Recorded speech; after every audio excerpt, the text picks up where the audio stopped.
ಗೆಳೆಯರಿಗೆ ರಾಜ್ಯೋತ್ಸವದ ಶುಭಾಶಯಗಳು. ಕರ್ನಾಟಕ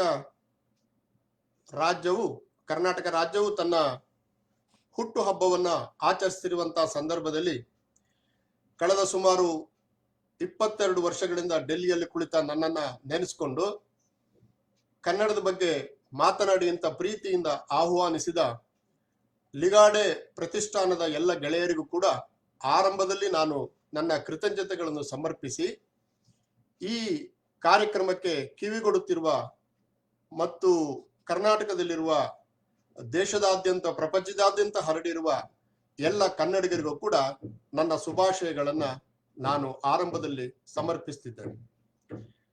ಲಿಗಾಡೆ ಪ್ರತಿಷ್ಠಾನ ಬಸವ ಕಲ್ಯಾಣದಿಂದ ಈ ಕಾರ್ಯಕ್ರಮವನ್ನ ಆರಂಭಿಸುತ್ತಿದೆ.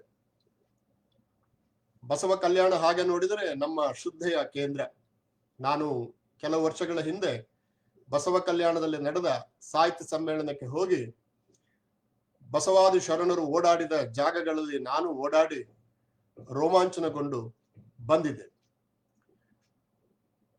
ಅಂಥ ಗೆಳೆಯರು ಪ್ರೀತಿಯಿಂದ ಈ ಕಾರ್ಯಕ್ರಮವನ್ನ ಆಯೋಜಿಸ್ತಾ ಇದ್ದಾರೆ. ಅವರಿಗೆ ನನ್ನ ಅಭಿನಂದನೆಗಳು ಕೂಡ. ನಾನು ಇವತ್ತು ಬಹಳ ಸುದೀರ್ಘವಾಗಿ ಏನು ಮಾತನಾಡುವುದಿಲ್ಲ.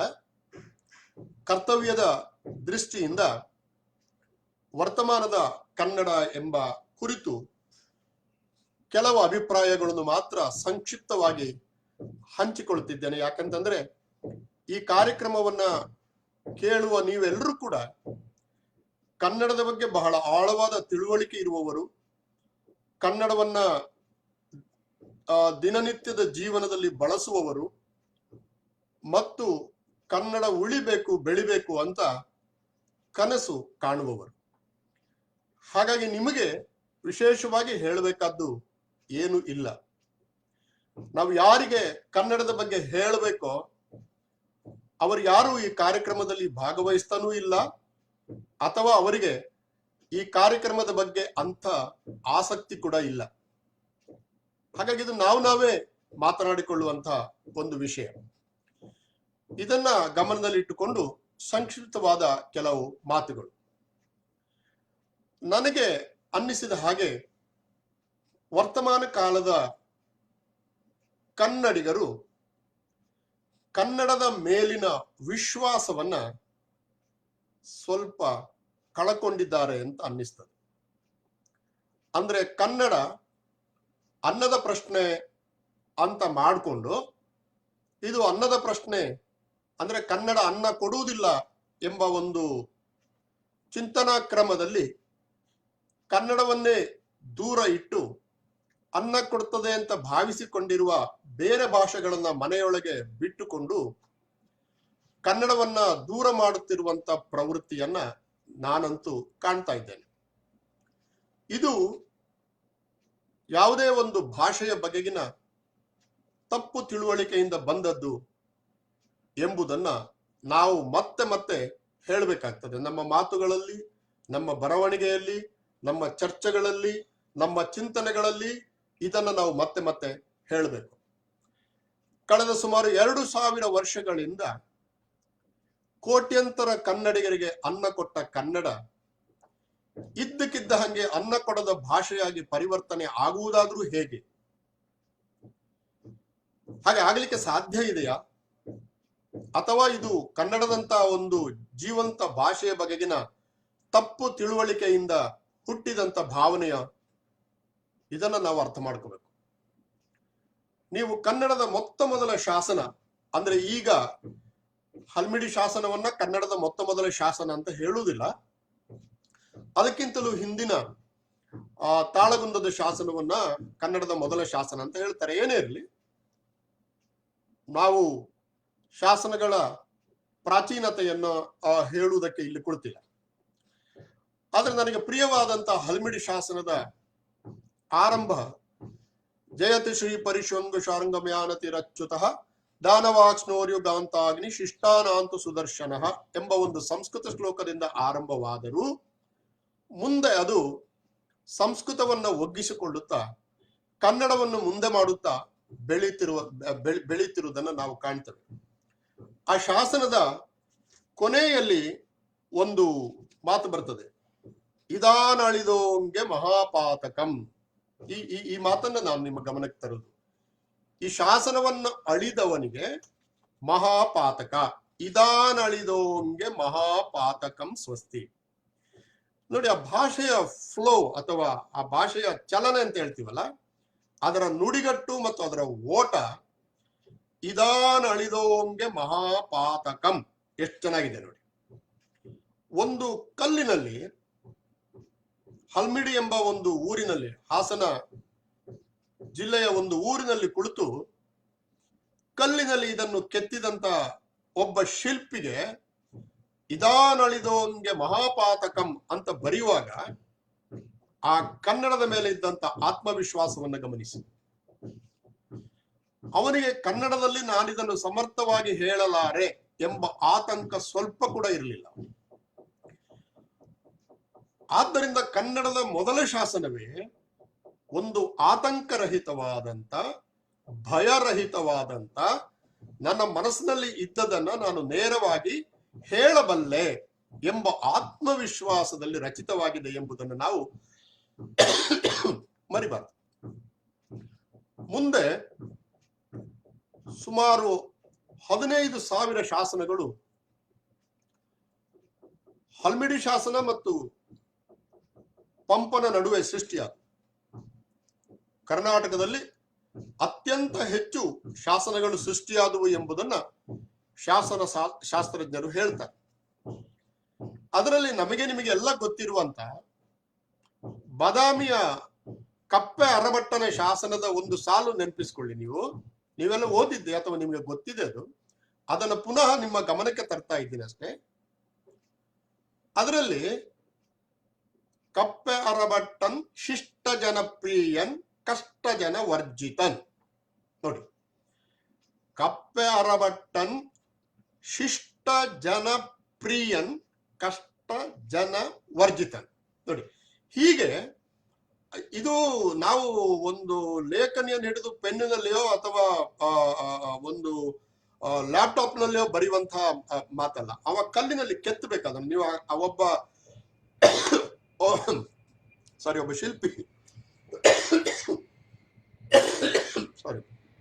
ಒಬ್ಬ ಶಿಲ್ಪಿ ಕೈಯಲ್ಲಿ ಕೆತ್ತಲಿಕ್ಕೆ ಬೇಕಾದಂತ ಒಂದು ವಸ್ತುವನ್ನ ಹಿಡಿದುಕೊಂಡು ಒಂದು ಗಟ್ಟಿಯಾದ ಕಲ್ಲಿನಲ್ಲಿ ಅದನ್ನು ಕೆತ್ತಲಿಕ್ಕೆ ಪಡುವಂತ ಶ್ರಮವನ್ನ ಊಹಿಸಿಕೊಳ್ಳಿ. ಹಾಗೆ ಬರೆಯುವಾಗ ಅವನಿಗೆ ಕಪ್ಪೆ ಅರಭಟ್ಟನ್ ಶಿಷ್ಟ ಜನಪ್ರಿಯನ್ ಅಂತ ಬರೆಯುವಾಗ ಹಾಗೆ ಬರೆಯುವ ಕನ್ನಡದ ಮೇಲೆ ಅವನಿಗೆ ಸ್ವಲ್ಪವಾದರೂ ಸಂಶಯ ಇತ್ತ ಎಂಬುದನ್ನು ಗಮನಿಸಿ.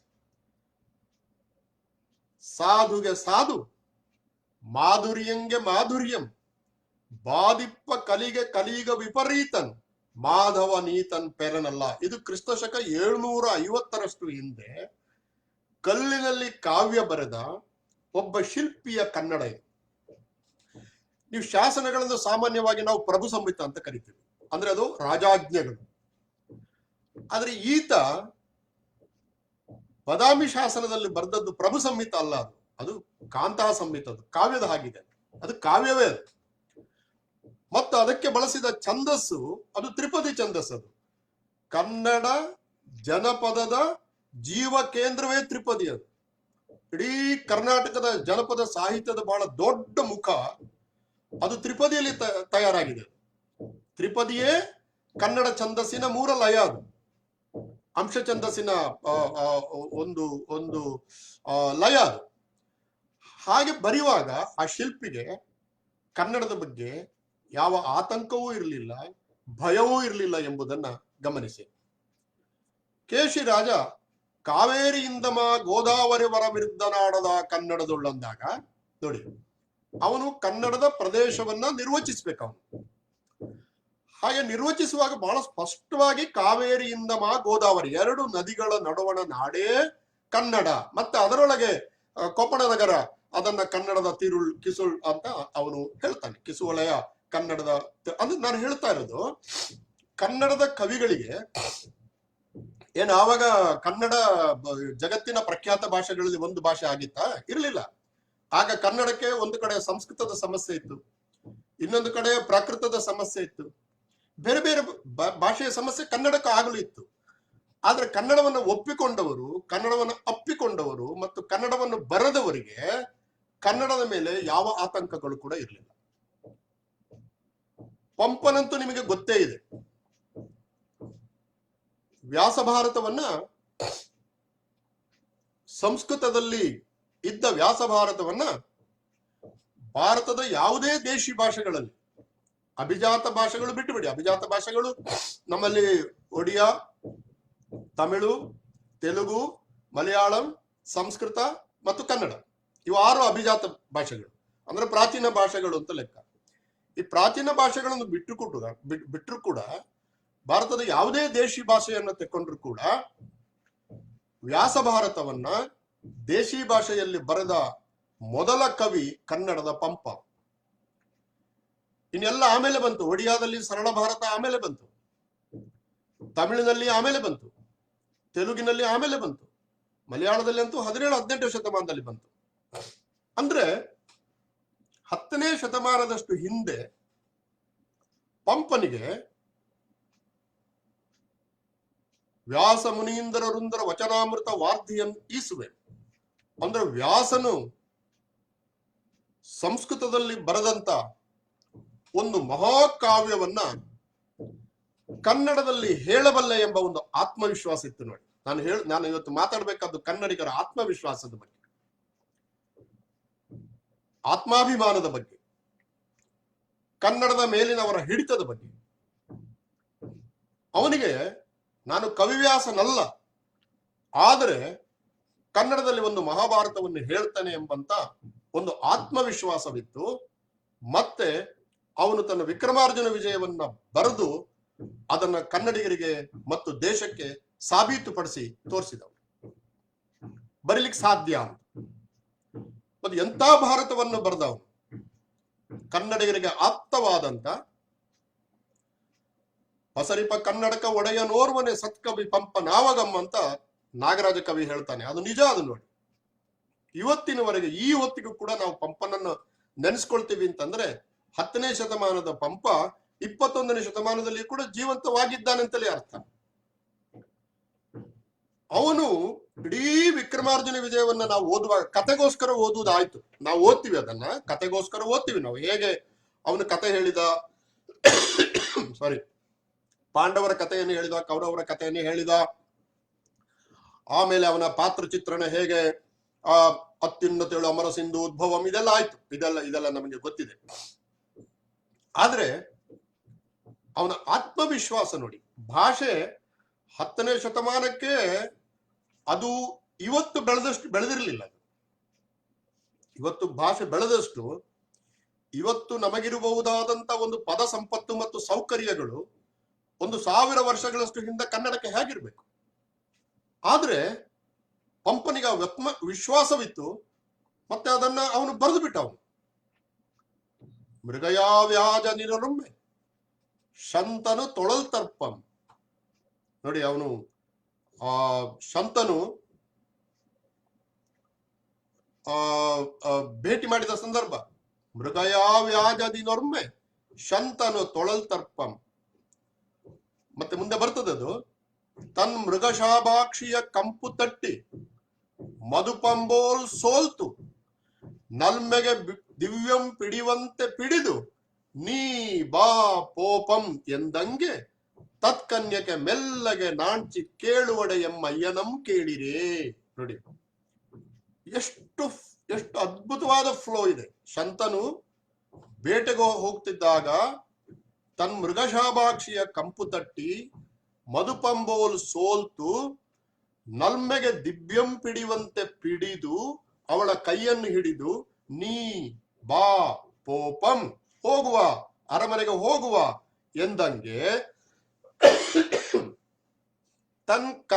ಆ ಕನ್ಯೆ ಮೆಲ್ಲಗೆ ನಾಂಚಿ, ನೋಡಿ ಎಷ್ಟು ಚೆನ್ನಾಗಿದೆ, ಮೆಲ್ಲಗೆ ನಾಂಚಿ ತಲೆ ತಗ್ಗಿಸಿ ನಾಚಿ ಕೇಳುವಡೆ ಎಮ್ಮಯ್ಯನಂ ಕೇಳಿರೆ. ಕೇಳುವುದಾದ್ರೆ ನನ್ನ ಅಪ್ಪನನ್ನು ಕೇಳಿ ಅಂತ. ಈ ಈ 4 ಸಾಲುಗಳಲ್ಲಿ ಪಂಪ ಕನ್ನಡ ಭಾಷೆಯ ಮೇಲೆ ಸಾಧಿಸಿದಂತ ಒಂದು ಹಿಡಿತ ಇದೆಯಲ್ಲ, ಅದು ಅತ್ಯದ್ಭುತವಾದ. ನಾನು ಮತ್ತೆ ಮತ್ತೆ ಈ ಪ್ರಶ್ನೆಯನ್ನ ನಿಮಗೆ ಕೇಳ್ತೇನೆ, ಹೀಗೆ ಬರೆಯುವ ಪಂಪನಿಗೆ ಕನ್ನಡದಲ್ಲಿ ನಂಗೆ ಬರೀಲಿಕ್ಕೆ ಆಗ್ತದೋ ಇಲ್ಲವೋ ಎಂಬ ಸಂಶಯವಾಗಲಿ, ಆತಂಕವಾಗಲಿ, ಭಯವಾಗಲಿ ಇತ್ತ? ಇರಲಿಲ್ಲ ಅದು. ಸೊ ಹೀಗೆ ಆಮೇಲೆ ಅನೇಕ ಕವಿಗಳು ಮುಂದೆ ಬರ್ತಾರೆ. ರನ್ನನಂತೂ ಶಕ್ತಿ ಕವಿ ರನ್ನ, ಕನ್ನಡಿಗರ ಎಲ್ಲರಿಗೂ ಬಹಳ ಆಪ್ತವಾಗಿ ಪ್ರಿಯನಾಗಿದ್ದಂತ ಒಬ್ಬ ರನ್ನ ಅವನು. ನಾಗಚಂದ್ರ, ರಾವಣ ಸೀತೆಯನ್ನ ನೋಡುವಂತ ಸಂದರ್ಭದಲ್ಲಿ ನಾಗಚಂದ್ರ ಬರೆಯುವುದು, ಬಲೆ ದೃಷ್ಟಿಗೆ ವಜ್ರದ ಸಂಕಲ ಹೃದಯಕ್ಕೆನಿಪ ರೂಪವತಿ. ನೋಡಿ, ವಜ್ರದ ಸಂಕಲ ಹೃದಯಕ್ಕೆನಿಪ ರೂಪವತಿ. ಸೀತೆಯನ್ನು ಕಂಡಾಗ ರಾವಣ ಹೇಗೆ ಮನಸೋತ ಅಂತಂದ್ರೆ, ಅವನ ಹೃದಯಕ್ಕೆ ವಜ್ರದ ಸಂಕಲೆಯನ್ನು ಹಾಕಿದಾಗ ಆಯ್ತ. ಬಲೆದೃಷ್ಟಿಗೆ ವಜ್ರದ ಸಂಕಲ ಹೃದಯಕ್ಕೆನಿಪ ರೂಪವತಿ. ಎಷ್ಟು ಪರಿಣಾಮಕಾರಿಯಾಗಿ ಭಾಷೆಯನ್ನ ಎಗ್ಗಿಲ್ಲದೆ, ಭಯವಿಲ್ಲದೆ ಬಳಸುವಂತ ಚೈತನ್ಯ ನಮ್ಮ ನಾಗಚಂದ್ರನಿಗಿತ್ತು ಎಂಬುದನ್ನು ಗಮನಿಸಿ. ನಮ್ಮ ಶರಣರು, ನಾನಿದನ್ನು ಬಹಳ ಕಡೆ ಹೇಳಿದೆ, ನಾನು ಆ ಕಾಲದಲ್ಲಿ 12ನೇ ಶತಮಾನದಲ್ಲಿ ನಮ್ಮ ದೇವರುಗಳಿಗೆ ಬಹಳ ಮಡಿಮಡಿಯಾದ ಭಾಷೆ ಬೇಕಿತ್ತು. ಮಡಿ ಭಾಷೆ ಅಂತಂದ್ರೆ ಸಂಸ್ಕೃತ ಭಾಷೆ. ಹೇಗೆ ಜಾತಿಯ ಶ್ರೇಣೀಕರಣದಲ್ಲಿ ಮೇಲೆ ತೀರ ಮಡಿ ಇರುವವರು ಮತ್ತು ಅದರ ಅತ್ಯಂತ ಕೆಳಗಡೆ ಮೈಲಿಗೆ ಇರುವವರು ಇರ್ತಾರೋ, ಅದನ್ನೇ ಭಾರತೀಯ ಭಾಷೆಯಲ್ಲಿ ಕೂಡ ಕಾಣ್ಬೋದು ನಾವು. ಭಾಷೆಯಲ್ಲಿ ಕೂಡ ಮಡಿ ಮೈಲಿಗೆಯನ್ನು ಮಾಡಿಕೊಂಡೇ ಬದುಕಿದ ಜನಗಳು ನಾವು. ಆದ್ದರಿಂದ ಉದಾತ್ತ ಚರಿತನಾದಂತ ದೇವರಿಗೆ ನಾವು ಸಂಸ್ಕೃತದಲ್ಲಿ ಹೇಳಿದರೆ ಮಾತ್ರ ಅರ್ಥ ಆಗ್ತದೆ ಮತ್ತು ಸಂಸ್ಕೃತ ಮಾತ್ರ ಅವನಿಗೆ ಪ್ರಿಯವಾದ ಭಾಷೆ. ಆದ್ದರಿಂದ ಸಂಸ್ಕೃತ ದೇವ ಭಾಷೆ ಅಂತ ಹೇಳಿದ್ರು. ನಾವೆಲ್ಲ ಅದನ್ನು ಒಪ್ಕೊಂಡ್ವಿ. ಆದ್ರೆ ವಚನಕಾರರಿಗೆ ಇದರ ಬಗ್ಗೆ ಸಂಶಯ ಇತ್ತು. ದೇವರಿಗೆ ಮಾತನಾಡುವಾಗ ನನ್ನದಲ್ಲದ ಭಾಷೆಯಲ್ಲಿ ಮಾತಾಡಿದ್ರೆ ದೇವರಿಗೆ ಅರ್ಥ ಆದ್ರೂ ಹೇಗಾಗ್ಬೇಕು? ಈಗ ನಾನು ನಿಮ್ಮ ಹತ್ರ ಫ್ರೆಂಚ್ ಅಲ್ಲಿ ಮಾತಾಡಿದ್ರೆ ನಿಮಗೆ ಅರ್ಥ ಆದ್ರೂ ಹೇಗಾಗ್ಬೇಕು? ಆಗ ನಾನು ಏನ್ ಮಾಡ್ಬೇಕು? ಮಧ್ಯೆ ಒಬ್ಬ ಇಂಟರ್ಪ್ರೆಟರ್ ಅನ್ನ ತಗೋಬೇಕು. ಆ ಇಂಟರ್ಪ್ರೆಟರ್ ನಾನು ಹೇಳಿದ್ದನ್ನ ದೇವರಿಗೆ ಅನುವಾದ ಮಾಡಿ ಹೇಳ್ತಾನೆ. ನಾನು ಹೇಳಿದ್ದನ್ನೇ ಅವ ದೇವರಿಗೆ ಹೇಳಿದ್ದಾನೆ ಅಂತ ಏನು ಗ್ಯಾರಂಟಿ? ನಮಗೆ ಗೊತ್ತಿಲ್ಲ. ಆಮೇಲೆ ದೇವರು ಅವನಿಗೆ ಏನೋ ಹೇಳಿದ್ದಾನೆ ಅಂತ ಅಂದುಕೊಂಡು ಅವ ನಮಗೆ ಹೇಳ್ತಾನೆ. ದೇವರು ಹೇಳಿದ್ದನ್ನೇ ಇವ ಹೇಳ್ತಾನೆ ಅಂತ ನಮಗೇನು ಗೊತ್ತು? ಆದ್ದರಿಂದ ದೇವರು ಮತ್ತು ನಮ್ಮ ನಡುವೆ ಒಬ್ಬ ಬಂದು ಕೂತಿದ್ದನ್ನ ಪ್ರಶ್ನಿಸಿದಂತ ವಚನಕಾರರು ದೇವರಿಗೆ ಕನ್ನಡ ಕಲಿಸಿದ್ರು. ನಂಬಿ ಕರೆದರೆ ಓ ಎನ್ನನೇ ಶಿವನು. ಎಷ್ಟು ಚೆನ್ನಾಗಿದೆ ನೋಡಿ. ನಂಬಿ ಶಿವನನ್ನು ಶಿವನೇ ಅಂತ ಕರೆದ್ರೆ ಅವ ಕನ್ನಡದಲ್ಲಿ ಓ ಅಂತ ನಾವು. ಹಾಗಾಗಿ ಕನ್ನಡವನ್ನೇ ದೇವ ಭಾಷೆಯನ್ನಾಗಿ ಮಾಡಿ, ದೇವರ ಭಾಷೆಯನ್ನಾಗಿ ಅಂದ್ರೆ ಜನಭಾಷೆಯನ್ನೇ ದೇವ ಭಾಷೆಯನ್ನಾಗಿ ಮಾಡುವಾಗ ನಮ್ಮ ವಚನಕಾರರಿಗೆ ಭಾಷೆಯ ಮೇಲಿದ್ದಂತ ಅಭಿಮಾನ, ಪ್ರೀತಿ ಮತ್ತು ವಿಶ್ವಾಸ ಯಾವ ಮಟ್ಟದ್ದು ಎಂಬುದನ್ನ ನೀವು ಗಮನಿಸಿ. ನನಗೆ ಬಹಳ ಪ್ರಿಯವಾದ ಒಂದು ವಚನ, ಅದು ನಿಮಗೆಲ್ಲ ಬಹಳ ಪ್ರಿಯವಾದ ವಚನವೇ ಅದು. ಜಗದಗಲ ಮುಗಿಲಗಲ ಮಿಗೆಯಗಲ ನಿಮ್ಮಗಲ ಪಾತಾಳದಿಂದತ್ತ ನಿಮ್ಮ ಶ್ರೀಚರಣ. ದೇವರನ್ನ ಇದಕ್ಕಿಂತ ಪರಿಣಾಮಕಾರಿಯಾಗಿ ವರ್ಣಿಸಲಿಕ್ಕೆ ಯಾವ ಭಾಷೆಯಲ್ಲೂ ಸಾಧ್ಯ ಇಲ್ಲ ಎಂಬ ಹಾಗೆ ಕನ್ನಡದಲ್ಲಿ ವರ್ಣಿಸಿದರು. ಪಾತಾಳದಿಂದತ್ತ ನಿಮ್ಮ ಶ್ರೀಚರಣ. ಪಾತಾಳದಿಂದ ಆಚೆ, ಸ್ವರ್ಗದಿಂದ ಆಚೆ, ಮುಗಿಲಿನಿಂದ ಆಚೆ, ಎಲ್ಲದರಗಿಂದ ಆಚೆ. ಸರ್ವಜ್ಞ ಹೇಳ್ತಾನೆ, ಆಗಿಲ್ಲ ಹೋಗಿಲ್ಲ ಮೇಗಿಲ್ಲ ತಳಗಿಲ್ಲ ತಾಗಿಲ್ಲ ತಪ್ಪು ತಡಹಿಲ್ಲ ಲಿಂಗಕ್ಕೆ ದೇಗುಲವಿಲ್ಲ ಸರ್ವಜ್ಞ. ದೇವರನ್ನ ಸರ್ವಜ್ಞ ಹೇಳಿದ ರೀತಿ ಅದು. ಬರೀ 3 ಸಾಲಿನಲ್ಲಿ ಆಗಿಲ್ಲ ಹೋಗಿಲ್ಲ, ಮೇಗಿಲ್ಲ ಕೆಳಗಿಲ್ಲ, ತಾಗಿಲ್ಲ ತಗ್ಗಿ ತಡಹಿಲ್ಲ, ಲಿಂಗಕ್ಕೆ ದೇಗುಲವಿಲ್ಲ ಅಂತ. ದೇವರ ಕಲ್ಪನೆಯನ್ನ ಇದಕ್ಕಿಂತ ಚೆನ್ನಾಗಿ ಹೇಳೋದಕ್ಕೆ ಸಾಧ್ಯ ಇಲ್ಲ. ಅಥವಾ ಹೇಳಿದವರು ಕೂಡ ಇಂಥದೇ ಭಾಷೆಯಲ್ಲಿ ಹೇಳಿದ್ದಾರೆ ವಿನಃ ಇದಕ್ಕಿಂತ ಮಿಗಿಲಾಗಿ ಹೇಳಿದಿಲ್ಲ. ಅದರಿಂದ ಹೃದಯದ ಭಾಷೆ, ಮಾತಿನ ಭಾಷೆ ಮತ್ತು ದೇವ ಭಾಷೆಯನ್ನು ಒಂದು ಮಾಡಿದಂತ ಬಹಳ ದೊಡ್ಡ ಕೆಲಸವನ್ನು ವಚನಕಾರರು ಮಾಡಿದರು. ಹೀಗೆ ಮಾಡಬೇಕಾದ್ರೆ ಅವರಿಗೆ ಭಾಷೆಯ ಮೇಲೆ ಎಷ್ಟು ವಿಶ್ವಾಸ ಇರಬೇಕೆಂಬುದನ್ನು ಗಮನಿಸಿ. ಎಷ್ಟು ವಿಶ್ವಾಸ ಇರಬೇಕು ಅವರಿಗೆ, ಎಷ್ಟು ಧೈರ್ಯ ಇರಬೇಕು ಅವರಿಗೆ. ಭಾಷೆಯ ಮೇಲೆ ಇಂಥ ಅಭಿಮಾನ ಇಲ್ಲದಿದ್ದರೆ, ಇಂಥ ವಿಶ್ವಾಸ ಇಲ್ಲದಿದ್ದರೆ ಭಾಷೆ ಬೆಳೆಯುವುದಿಲ್ಲ. ನಾನು ಅದಕ್ಕೆ ಆರಂಭದಲ್ಲಿ ಹೇಳಿದ್ದು, ಇವತ್ತಿನ ಕನ್ನಡಿಗರಿಗೆ ಭಾಷೆಯ ಮೇಲೆ ವಿಶ್ವಾಸವೇ ಇಲ್ಲ ಅಂತ. ನೀವು ನಮ್ಮ ಟಿವಿ ಚಾನೆಲ್ಗಳನ್ನ ನೋಡಿದ್ರೆ ಅದರಲ್ಲಿ ಬರುವ ಅಡ್ವರ್ಟೈಸ್ಮೆಂಟ್ಗಳು, ಜಾಹೀರಾತುಗಳು ಮತ್ತು ಅದರ ನಿರೂಪಕರು ಮಾತನಾಡುವ ಕನ್ನಡ ನೋಡಿದ್ರೆ ಅವರಿಗೆ ಕನ್ನಡದ ಬಗ್ಗೆ ವಿಶ್ವಾಸ ಹೋಗ್ಲಿ, ಅವರಿಗೆ ಕನ್ನಡವೇ ಗೊತ್ತಿಲ್ಲ. ಅವರಿಗೆ 3 ಪದಗಳಿರುವ ಒಂದು ವಾಕ್ಯವನ್ನು ಉಪಯೋಗಿಸಿದ್ರೆ ಅದರಲ್ಲಿ 2 ಪದ ಇಂಗ್ಲಿಷ್ ಇರ್ತದೆ. ಇಂಗ್ಲಿಷ್ ಪದಗಳಿಗೆ ಕನ್ನಡದ ವಿಭಕ್ತಿಯನ್ನು ಸೇರಿಸ್ತಾರೆ. ಹಾಗಂತ ಹೋಗ್ಲಿ ಮಾರಾಯರೆ, ನೀವು ಇಂಗ್ಲಿಷಲ್ಲೇ ಮಾತಾಡಿ ಅಂದ್ರೆ ಇಂಗ್ಲಿಷಲ್ಲಿ ಮಾತಾಡಕ್ಕೂ ಬರಲ್ಲ. ಆ ಕಡೆ ಇಂಗ್ಲಿಷು ಇಲ್ಲ, ಈ ಕಡೆ ಕನ್ನಡವೂ ಇಲ್ಲ. ಆ ಕಡೆ ಇಂಗ್ಲಿಷಿನ ಮೇಲೆ ವಿಶ್ವಾಸವಿಲ್ಲ, ಈ ಕಡೆ ಕನ್ನಡದ ಮೇಲೆ ಕೂಡ ವಿಶ್ವಾಸ ಇಲ್ಲ. ಅದನ್ನ ನಾವು ಪಂಪನಿಂದ, ವಚನಕಾರರಿಂದ, ಕಪ್ಪೆ ಅರಭಟ್ಟನ ಶಾಸನದಿಂದ, ನಾಗಚಂದ್ರದಿಂದ ಕಲಿಬೇಕು ಅಂತ ನಾವು ಹೇಳುದು. ಕುಮಾರವ್ಯಾಸ ಬಿಡಿ, ಅವನ ಕಾವ್ಯದ ಒಳಗಡೆ ಸಂಸ್ಕೃತ, ಮರಾಠಿ, ದೇಶಿ ಭಾಷೆ ಎಲ್ಲವನ್ನ ತಂದು ಅವ ಕನ್ನಡವಾಗಿಸುವಂತ ಒಂದು ಕೆಲಸ ಇದೆ. ನಮ್ಮ ಏಕೆ ರಾಮಾನುಜನ್ ಒಂದು ಕತೆ ಹೇಳ್ತಾ ಇದ್ರು. ಒಂದು ಮಡಿಕೆ, ಒಬ್ಬ ಬಡವ ಊಟ ಮಾಡ್ಲಿಕ್ಕೆ ಅವನಿಗೆ ಏನು ಇರ್ಲಿಲ್ಲಂತೆ, ದೇವರನ್ನು ಕೇಳಿಕೊಂಡಂತೆ. ದೇವರು ಅವನಿಗೆ ಒಂದು ಮಣ್ಣಿನ ಮಡಿಕೆ ಕೊಟ್ರಂತೆ. ಮಣ್ಣಿನ ಮಡಿಕೆ ಕೊಟ್ಟು, ತಗೋ, ಇದಕ್ಕೆ ಏನು ಹಾಕಿದ್ರು ಇದು 2 ಆಗ್ತದೆ, ಇದರಿಂದ ನೀನು ಶ್ರೀಮಂತನಾಗಿ ಬದುಕು ಅಂತ. ಅವ ಅದಕ್ಕೆ 1 ಹಾಕಿದ್ರೆ 2 ಆಗ್ತದೆ, 1 ರೂಪಾಯಿ ಹಾಕಿದ್ರೆ 2 ರೂಪಾಯಿ ಆಗ್ತದೆ, ಆಮೇಲೆ 2 ರೂಪಾಯಿನ ಪುನಃ ಹಾಕಿದ್ರೆ 4 ರೂಪಾಯಿ ಆಗ್ತದೆ. ಹೀಗೆ ಅವನು ಬದುಕಿದ ಒಂದು ಕತೆ. ಹಾಗೆ ಕುಮಾರವ್ಯಾಸನ ಕೈಗೆ ನೀವು ಏನು ಕೊಟ್ಟರು ಅದು 2 ಪಟ್ಟು 3 ಪಟ್ಟು ಕನ್ನಡವಾಗ್ತದೆ.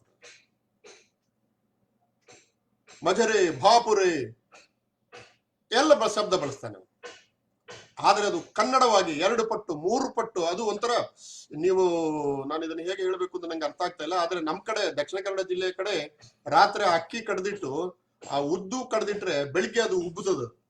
ಅದು ಉಬ್ಬಿ ಬೆಳಿಗ್ಗೆ ಒಂದೊಂದ್ಸರಿ ಪಾತ್ರದಿಂದ ಹೊರಗಡೆ ಎಲ್ಲ ಬಂದಿರ್ತದೆ. ಕಡಿದು ಪಾತ್ರದಲ್ಲಿ ಹಾಕುದು ಸ್ವಲ್ಪ, ಆದ್ರೆ ಅದಕ್ಕೆ ಉದ್ದು ಹಾಕಿದ್ದರಿಂದ, ಅಥವಾ ಕೆಲವು ಕಡೆ ಕಳ್ಳು, ಅದಕ್ಕೆ ಸ್ವಲ್ಪ ಹೆಂಡ ಹೊಯ್ದ್ರೆ ಅದು ಉಬ್ಬಿಕೊಳ್ತದೆ. ಉಬ್ಬಿಕೊಂಡು ಮರುದಿವಸ ಬರ್ತದೆ. ಕುಮಾರವ್ಯಾಸನ ಭಾಷೆ ಹಾಗೆ ಉಬ್ಬಿಕೊಳ್ಳುವ ಭಾಷೆ. ಅವನು ಏನೇ 2 ಶಬ್ದ ಕೊಟ್ರೆ ಅದು 3 ಪಟ್ಟು 4 ಪಟ್ಟು ಹಿಗ್ಗಿಕೊಳ್ತದೆ. ಆ ಶಕ್ತಿ ಇತ್ತು ಅವನಿಗೆ.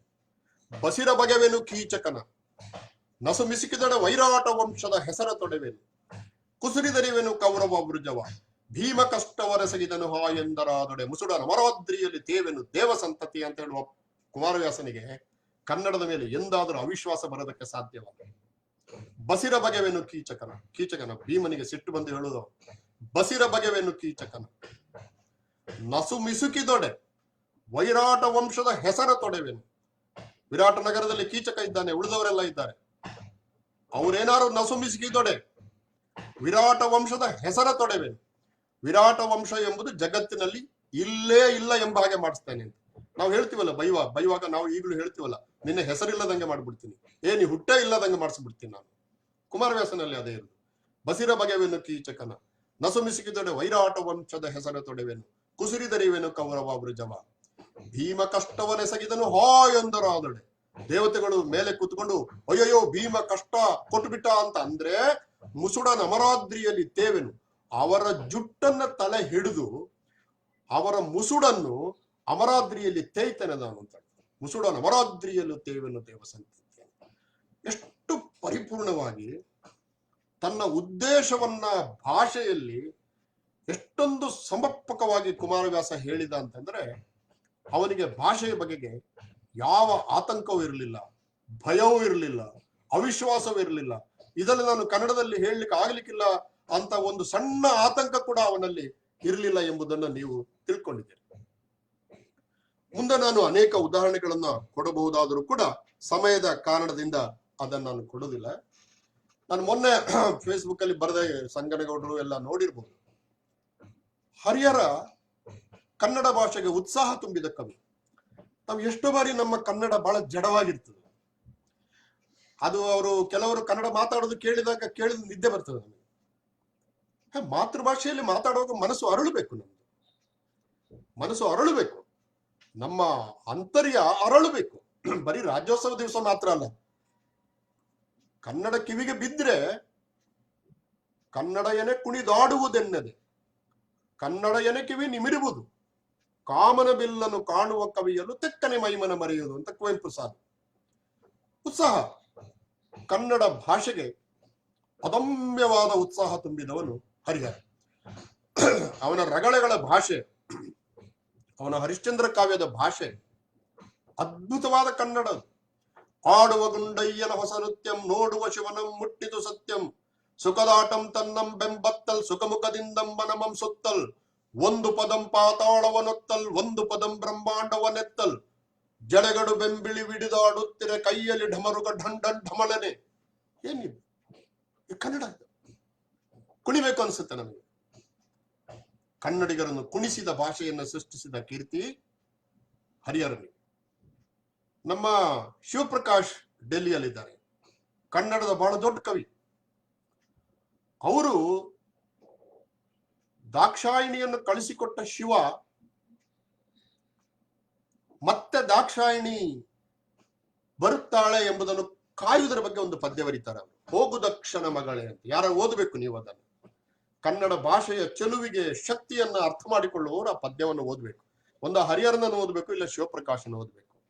ಕೈಯ ಕೊಳ್ಳಿ ಮಾಡಿ, ಶಿವಪ್ರಕಾಶ ಬರೀದ್ರು, ಕೈಯ ಕೊಳ್ಳಿ ಮಾಡಿ ಜೀವದ ಎಣ್ಣೆ ಬತ್ತಿ ದೀಪಗಳ ಉರಿಸುತ್ತ ಕಣ್ಣಲ್ಲಿ ಸುತ್ತ, ನಿನ್ನ ಬರವಿನ ಹೆಜ್ಜೆ ಇಳುವಿಗೆ ಗೆಜ್ಜೆಗಳ ನಿಕ್ಕುತ್ತ, ಪಾತಾಳ ಮೆಟ್ಟಿ ಗೌರಿಶಂಕರ ನೆತ್ತಿ ನಡುಗುವ ಹಾಗೆ ಹೊಟ್ಟೆ ಎದೆಗಳ ಡೊಳ್ಳು ಬಾರಿಸುತ್ತ. ನೋಡಿ ಹೆಂಗಿದೆ ಶಿವ, ಹೆಂಗೆ ಕಾಯ್ತಾನೆ ಅಂತ. ಅದು ಒಂದು ಒಂದು ಒಂದು ನಿರಾಶಾದಾಯಕವಾದ, ಸುಮ್ಮನೆ ಕಾಯುವ ಕೆಲಸ ಅಲ್ಲ ಅದು.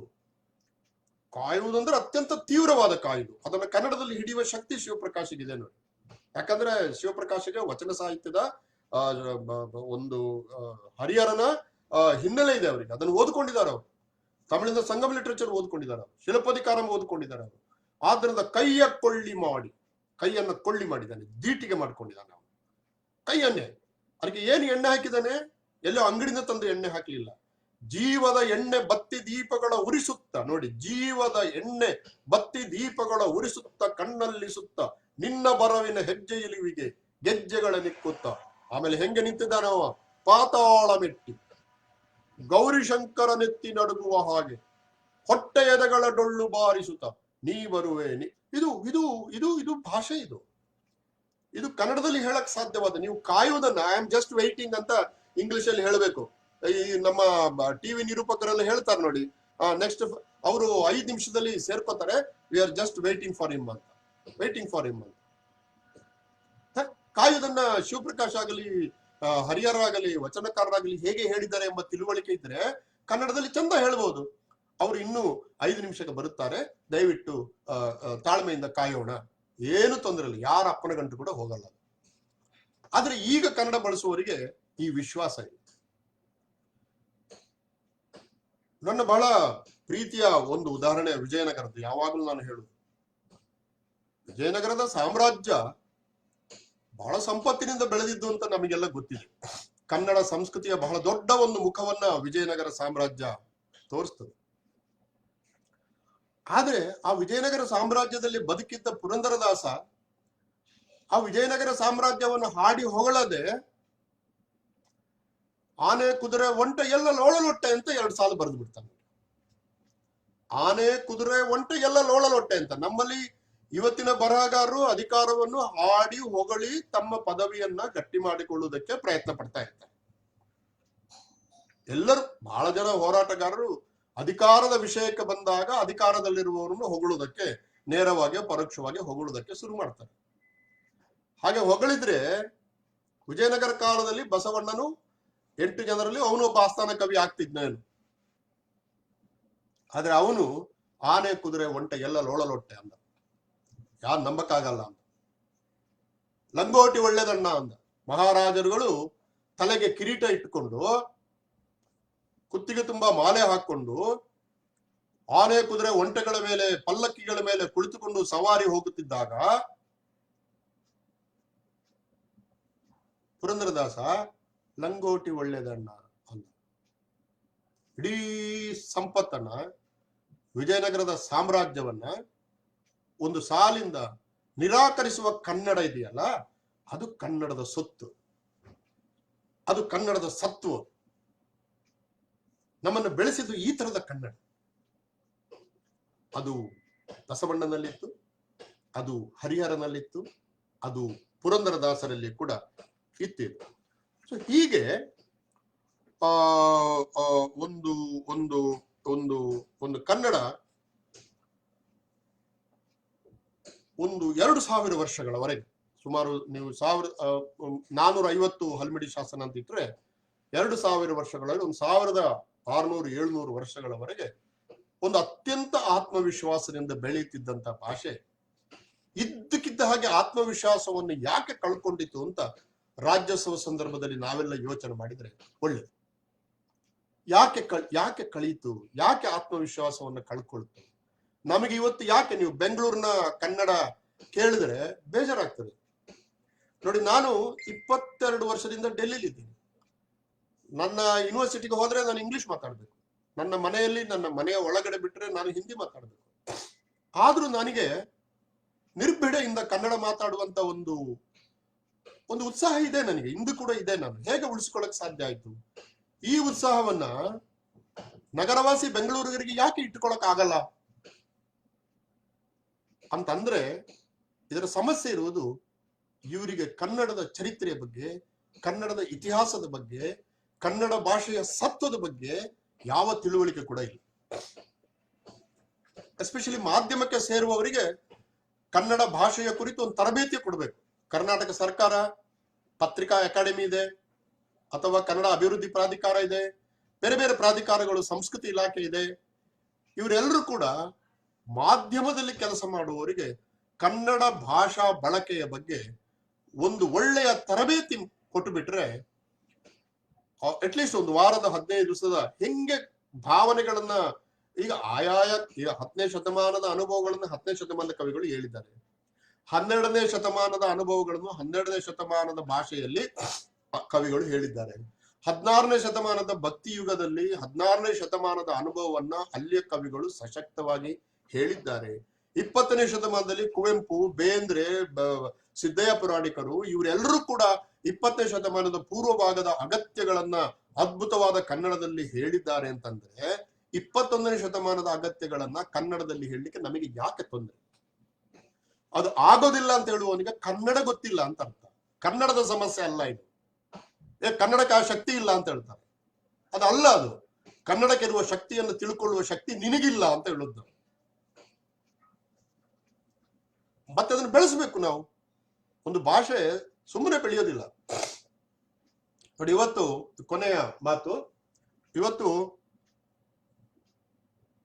ನೀವು 2011ರ ಜನಗಣತಿ ನೋಡಿದ್ರೆ 1971ರಿಂದ 2011ರವರೆಗಿನ 40 ವರ್ಷಗಳ ಅವಧಿಯಲ್ಲಿ ಹಿಂದಿ ಭಾಷೆ 45.5%, 45 ಅಂತ ಇಟ್ಟುಕೊಳ್ಳಿ, 45% ಅಭಿವೃದ್ಧಿ ಆಗಿದೆ. 40 ವರ್ಷದಲ್ಲಿ 45% ಅಭಿವೃದ್ಧಿ ಆಗಿದೆ. ತಮಿಳು, ತೆಲುಗು, ಬಾಂಗ್ಲಾ ಇವೆಲ್ಲ 13, 14, 17% ಅಭಿವೃದ್ಧಿಯನ್ನ ತೋರಿಸ್ತದೆ. ನನ್ನ ಮಾತೃಭಾಷೆ ತುಳು ಕೂಡ 7% ಅಭಿವೃದ್ಧಿಯನ್ನ ತೋರಿಸ್ತದೆ. ಆದ್ರೆ ಶೆಡ್ಯೂಲ್ಡ್ ಭಾಷೆ ಅಂತ ನಾವು ಏನ್ ಹೇಳ್ತೀವಿ, 8ನೇ ಶೆಡ್ಯೂಲ್ನಲ್ಲಿ ಸೇರಿದ ಭಾಷೆಗಳಲ್ಲಿ ಅತ್ಯಂತ ಕಡಿಮೆ ಅಭಿವೃದ್ಧಿಯನ್ನು ತೋರಿಸ್ತಿರುವಂತ ಭಾಷೆ ಕನ್ನಡ. ಅದು 3.75 ಅಭಿವೃದ್ಧಿಯನ್ನು ಮಾತ್ರ ತೋರಿಸ್ತದೆ. ಹಿಂದಿ 45%, ಕನ್ನಡ 3.75%. ಅಂದ್ರೆ ಈ ಅಗಾಧವಾದ ವ್ಯತ್ಯಾಸ ನೋಡಿ. ಹಿಂದಿಯಷ್ಟು ವೇಗವಾಗಿ ಕನ್ನಡ ಬೆಳೀಲಾರದು, ಅದಕ್ಕೆ ಜನಸಂಖ್ಯೆ ಮತ್ತೆ ಬೇರೆ ಬೇರೆ ಕಾರಣಗಳಿದೆ. ಆದ್ರೆ ಇದು ಕಡಿಮೆ ಆಗುತ್ತಿರುವುದನ್ನು ನೋಡ್ತಾ ಹೋದ್ರೆ ಮುಂದಿನ 40 ವರ್ಷದಲ್ಲಿ 3.5 ಬೆಳವಣಿಗೆ 0 ಆಗ್ತದೆ. ಆಮೇಲೆ ಮುಂದಿನ 50 ವರ್ಷದಲ್ಲಿ ಅದು ನೆಗೆಟಿವ್ ಅಥವಾ ಅದು ನೇತ್ಯಾತ್ಮಕವಾಗಿ ಕೆಳಗೆ ಹೋಗ್ತದೆ. ಈಗಾಗಲೇ ಅನೇಕ ಭಾಷೆಗಳು ಸಾಯ್ತಾ ಇದ್ದಾವೆ, ಜಾಗತೀಕರಣದ ಪ್ರಭಾವಕ್ಕೆ ಒಳಪಟ್ಟು ಸಾಯ್ತಾ ಇದ್ದಾವೆ. ಆದ್ರೆ ಈ ವಿಷಯದಲ್ಲಿ ತಮಿಳು ನಮಗಿಂತ ಹೆಚ್ಚು ಗಟ್ಟಿಯಾಗಿದೆ. ಅವರು ತ್ರಿಭಾಷಾ ಸೂತ್ರ ಬಂದಾಗ 1968ರಲ್ಲಿ ತ್ರಿಭಾಷಾ ಸೂತ್ರವನ್ನು ತಿರಸ್ಕರಿಸಿದ್ರು. ತಿರಸ್ಕರಿಸಿ ನಮಗೆ ಕನ್ನಡ ಸಾಕು, ತಮಿಳು ಸಾಕು, ಇನ್ನೊಂದು ಹೊರಗೆ ಹೋಗ್ಲಿಕ್ಕೆ ಇಂಗ್ಲಿಷ್ ಸಾಕು ಅಂತಂದ್ರು. ನಾವು ಕನ್ನಡಿಗರು 68ರಿಂದ ಹಿಂದಿ, ನಾವೆಲ್ಲ ಹಿಂದಿ ಕಲ್ತೀವಿ. ನನಗೆ SSLC ವರೆಗೆ ಹಿಂದಿ ಇತ್ತು.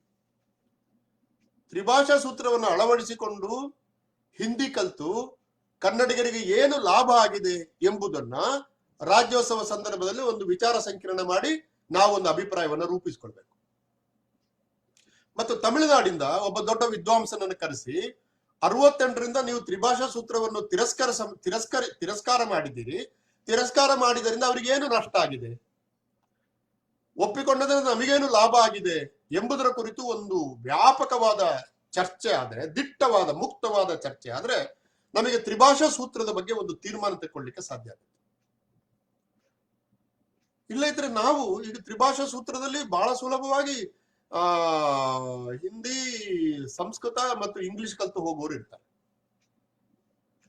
ತ್ರಿಭಾಷಾ ಸೂತ್ರವನ್ನು ಒಪ್ಪಿಕೊಂಡ ಉತ್ತರ ಭಾರತದಲ್ಲಿ ಯಾರಾದ್ರೂ ಕನ್ನಡ ಕಲ್ತಿದ್ದಾರೇನ್ರಿ? ಕನ್ನಡ ಬಿಡಿ, ಯಾವ್ದಾದ್ರು ದಕ್ಷಿಣ ಭಾರತದ ಭಾಷೆಯನ್ನು ಓದಿದ್ದಾರೆ? ಅವರು ಯಾರು ಓದ್ಲಿಲ್ಲ. ಅವರು ಓದಿದ್ದು ಹಿಂದಿ, ಆಮೇಲೆ ಸಂಸ್ಕೃತ, ಆಮೇಲೆ ಇಂಗ್ಲಿಷ್. ದಕ್ಷಿಣ ಭಾರತದವರು ಹಿಂದಿ ಕಲಿಬೇಕು, ಉತ್ತರ ಭಾರತದವರು ದಕ್ಷಿಣ ಭಾರತದ ಒಂದು ಭಾಷೆ ಕೂಡ ಕಲಿಯುವುದಿಲ್ಲ ಅಂತ ಹೇಳಿದ್ರೆ ನಮ್ಮ ರಾಷ್ಟ್ರೀಯತೆಯ ಪರಿಕಲ್ಪನೆಯಲ್ಲಿ ಕೆಲವು ಸಮಸ್ಯೆಗಳು ಬರ್ತವೆ. ಇದಕ್ಕೆ ವಿರೋಧಿಗಳು ಬೇರೆ ಭಾಷೆಯವರಲ್ಲ, ಇದಕ್ಕೆ ವಿರೋಧಿಗಳು ಕನ್ನಡಿಗರು. ನಮಗೆ ನಮ್ಮ ಭಾಷೆ ಶ್ರೀಮಂತವಾದ್ದು ಅಂತ ಹೇಳಲಿಕ್ಕೆ ಗೊತ್ತಿಲ್ಲ. ರಾಜ್ಯೋತ್ಸವ ಸಂದರ್ಭದಲ್ಲಿ ನಮ್ಮ ಭಾಷೆಯ ಅಳಿವು ಉಳಿವಿನ ಬಗ್ಗೆ ದಿಟ್ಟವಾಗಿ ರಾಜಕೀಯೇತರವಾದ, ಬೌದ್ಧಿಕವಾದ, ಶೈಕ್ಷಣಿಕವಾದ ಒಂದು ಚರ್ಚೆಯನ್ನು ಮಾಡೋದಕ್ಕೆ ನಮಗೆ ಬರಲ್ಲ. ಭಾಷೆಯನ್ನು ಸುಮ್ಮನೆ ಹಾಡಿ ಹೊಗಳಿದ್ರೆ ಪ್ರಯೋಜನ ಇಲ್ಲ. ಹಾಡಿ ಹೊಗಳೋದು ನಮ್ಮ ಚರಿತ್ರೆಯನ್ನ ಅರ್ಥ ಮಾಡಿಕೊಳ್ಳೋದಕ್ಕೆ ಒಂದು ವಿಧಾನ ಅಷ್ಟೇ. ಆದ್ರೆ ಅಲ್ಲಿಯೇ ಸ್ಥಗಿತ ಆಗಕ್ಕಾಗಲ್ಲ. ನೀವು 21ನೇ ಶತಮಾನ ಬಿಟ್ಟು 10ನೇ ಶತಮಾನದಲ್ಲಿ ಹೋಗಿ ಕೂತ್ಕೊಳ್ಳಕ್ಕಾಗಲ್ಲ. 21ನೇ ಶತಮಾನಕ್ಕೆ ಇದನ್ನು ಒಗ್ಗಿಸಿಕೊಳ್ಳುವ ಬಗೆ ಹೇಗೆ ನಾವು ಕನ್ನಡವನ್ನು ಮುಂದೆ ತೆಗೆದುಕೊಂಡು ಹೋಗುವುದು, ಇದಕ್ಕಿರುವ ಕಾರ್ಯಸೂಚಿಗಳು ಯಾವುದು? 5ನೇ ಕ್ಲಾಸಿನವರೆಗೆ ರಾಜ್ಯ ಭಾಷೆಯಲ್ಲಿ ವಿದ್ಯೆಯನ್ನು ಕೊಡಿ ಅಂತ ನ್ಯೂ ಎಜುಕೇಶನ್ ಪಾಲಿಸಿ ಹೇಳ್ತದೆ. ತುಂಬಾ ಒಳ್ಳೆ ರೆಕಮೆಂಡೇಶನ್ ಅದು. ಮಾತೃಭಾಷೆಯಲ್ಲೋ ರಾಜ್ಯ ಭಾಷೆ, ರೀಜನಲ್ ಭಾಷೆ ಎಲ್ಲಿ ಹೇಳಿ ಅಂತ ಹೇಳ್ತದೆ. ಆದ್ರೆ ಕರ್ನಾಟಕ ಸರ್ಕಾರ ರೀಜನಲ್ ಭಾಷೆಯಲ್ಲಿ ಅಂದ್ರೆ ಕನ್ನಡದಲ್ಲಿ 5ನೇ ಕ್ಲಾಸಿನವರೆಗೆ ಓದಬೇಕು ಅಂತ ತೀರ್ಮಾನ ತಗೊಂಡಾಗ ಸುಪ್ರೀಂ ಕೋರ್ಟ್ ಸಂವಿಧಾನದ ಯಾವುದೋ ಒಂದು ಅಧ್ಯಾಯವನ್ನ ಗಮನಿಸಿ ಅದು ಆಗೋದಿಲ್ಲ, ಇದು ಸಂವಿಧಾನ ವಿರೋಧವಾದ ತೀರ್ಮಾನ ಅಂತ ಹೇಳಿತದು. ಅಲ್ಲಿಗೆ ಬಿದ್ದೋಯ್ತದು. ಸಂವಿಧಾನದಲ್ಲಿ ಅಂತ ಒಂದು ಕ್ಲೋಸ್ 368 ಏನೋ ಇರುವುದು ಹೌದಾಗಿದ್ರೆ ನಾವು ಸಂವಿಧಾನದ ಆ ಸೂಕ್ತವಾದಂತ ಒಂದು ಇದೇನಿದೆ, ಒಂದು ಕ್ಲಾಸ್ ಏನಿದೆ ಅದರಲ್ಲಿ ಸೂಕ್ತವಾದ ಮಾರ್ಪಾಡು ತರುವುದಕ್ಕೆ ನಾವು ಕೆಲಸ ಮಾಡಲೇಬೇಕು. ಸಂವಿಧಾನವನ್ನು ತಿದ್ದುಪಡಿ ಮಾಡ್ಲಿಕ್ಕೆ ಏನ್ ಸಮಸ್ಯೆ? ರಾತಾರಾತ್ರಿ ಎಂತೆಂಥದನ್ನೆಲ್ಲ ತಿದ್ದುಪಡಿ ಮಾಡ್ತಾರಂತೆ. ಕನ್ನಡದಂತ ಒಂದು 6 ಕೋಟಿ ಜನ ಮಾತನಾಡುವ ಭಾಷೆಯ ಅಭಿವೃದ್ಧಿಗೆ ಒಂದು ಸಣ್ಣ ಬದಲಾವಣೆ ತರಲಿಕ್ಕೆ ನಾವು ಯಾಕೆ ಕೆಲಸ ಮಾಡಬಾರದು? ಯಾಕೆ ಕರ್ನಾಟಕದ ಎಂಪಿಗಳು, MLAಗಳು, ಮುಖ್ಯಮಂತ್ರಿಗಳು, ಜನಗಳು ಎಲ್ಲರೂ ಸೇರಿ ಒಂದು ತೀರ್ಮಾನವನ್ನು ತೆಕ್ಕೊಂಡು ಅಖಿಲ ಭಾರತ ಮಟ್ಟದಲ್ಲಿ ಒಂದು ಆಂದೋಲನವನ್ನು ನಡೆಸಿ ಎಂಪಿಗಳನ್ನೆಲ್ಲ ಭೇಟಿ ಮಾಡಿ ಪಾರ್ಲಿಮೆಂಟ್ಗೆ ಬಂದು ಅದು ಸಂವಿಧಾನದ ಇದು ಸೂಕ್ತ ತಿದ್ದುಪಡಿ ತರುವ ಹಾಗೆ ಮಾಡಿದ್ರೆ ಈ ಭಾಷೆ ಉಳಿಬೇಕು. ಆದ್ರೆ ಯಾರು ಮಾಡ್ತಾ ಇಲ್ಲ, ಯಾರಿಗೂ ಬೇಡ ಇದು. ಇವತ್ತು ಖಾಸಗಿ ಶಾಲೆಗಳನ್ನ, ಇಂಗ್ಲಿಷ್ ಮೀಡಿಯಂ ಶಾಲೆಗಳನ್ನ ನಡೆಸುವವರೆಲ್ಲ ಅಧಿಕಾರದಲ್ಲಿದ್ದಾರೆ. ಅವರು ಒಂದೋ ಮಂತ್ರಿಗಳಾಗಿರ್ತಾರೆ, MLAಗಳಾಗಿರ್ತಾರೆ, ಇಲ್ಲ ವಿಧಾನಸೌಧದಲ್ಲಿ ಬ್ಯೂರೋಕ್ರಾಟ್ಸ್ ಆಗಿರ್ತಾರೆ. ಅದಕ್ಕೆ ಜಯದೇವ ಇಲ್ಲಿಗಾಡೆ ಅವರು ಹೇಳಿದ್ರು, ಅಧಿಕಾರದಲ್ಲಿರುವವರು ಕನ್ನಡವನ್ನು ಉಳಿಸ್ತಾರೆ ಅಂತ ಹೇಳೋದನ್ನ ನಂಬಬೇಡಿ. ಅವ್ರು ಹೇಳಿ ಇಷ್ಟು ವರ್ಷ ಆದ ಮೇಲೆ ಕೂಡ ಆ ಮಾತು ಬಹಳ ಚೆನ್ನಾಗಿ ಉಳಿದಿದೆ. ಹಾಗಾಗಿ ಗೆಳೆಯರೆ, ನಾವು ಕನ್ನಡದ ಪರಂಪರೆಯನ್ನ ಚೆನ್ನಾಗಿ ಅರ್ಥ ಮಾಡ್ಕೋಬೇಕು. ಕನ್ನಡದ ಬರಹಗಾರರಿಗೆ 2000 ವರ್ಷಗಳಲ್ಲಿ ಕನ್ನಡದಲ್ಲಿ ಬರೀಲಿಕ್ಕೆ ಯಾವುದೇ ಭಯ ಇರಲಿಲ್ಲ, ಆತಂಕ ಇರಲಿಲ್ಲ ಎಂಬುದನ್ನ ನಾನು ಅನೇಕ ಉದಾಹರಣೆಗಳ ಮೂಲಕ ನಿಮ್ಮ ಗಮನಕ್ಕೆ ತಂದಿದ್ದೆ. 2000 ವರ್ಷಗಳಲ್ಲಿ ಇಲ್ಲದಂತ ಒಂದು ಭಯ ಈಗ 50 ವರ್ಷಗಳಲ್ಲಿ ಬರುವುದಕ್ಕೆ ಕಾರಣ ಭಾಷೆಯ ದೌರ್ಬಲ್ಯ ಅಲ್ಲ, ಭಾಷೆಯನ್ನ ಬಳಸುವ ಜನಗಳು ಅಥವಾ ಅಧಿಕಾರದಲ್ಲಿರುವ ಆಯಕಟ್ಟಿನ ಜಾಗದಲ್ಲಿರುವ ಜನಗಳಿಗೆ ಕನ್ನಡದ ಬಗ್ಗೆ ತಿಳುವಳಿಕೆ ಇಲ್ಲದಿರುವುದು ಕಾರಣ ಎಂಬುದನ್ನ ನಾವು ಗಟ್ಟಿಯಾಗಿ ಹೇಳಬೇಕು. ಮತ್ತು ರಾಜ್ಯೋತ್ಸವ ನಮ್ಮ ಇಡೀ ಕನ್ನಡವನ್ನ ಬೆಳೆಸಲಿಕ್ಕೆ 3.75% ಬಹಳ ಹಿಂದಕ್ಕೆ ಬಿದ್ದಿರುವಂತ ಕನ್ನಡವನ್ನ ಮುಂದಕ್ಕೆ ತೆಗೆದುಕೊಂಡು ಹೋಗುವುದಕ್ಕೆ ನಾವೆಲ್ಲರೂ ಕೆಲಸ ಮಾಡಬೇಕು, ಜವಾಬ್ದಾರಿಯಿಂದ ಕೆಲಸ ಮಾಡಬೇಕು ಎಂಬ ಮಾತುಗಳನ್ನು ಹೇಳಿ ಇಷ್ಟು ಹೊತ್ತು ನನಗೆ ಮಾತನಾಡಲಿಕ್ಕೆ ಅವಕಾಶ ಕೊಟ್ಟಂತ ಲಿಗಾಡೆ ಪ್ರತಿಷ್ಠಾನದ ನನ್ನ ಎಲ್ಲ ಗೆಳೆಯರಿಗೆ ನನ್ನ ಕೃತಜ್ಞತೆಗಳನ್ನು ಹೇಳಿ ನನ್ನ ಮಾತನ್ನು ನಿಲ್ಲಿಸ್ತೇನೆ. ನಮಸ್ಕಾರ.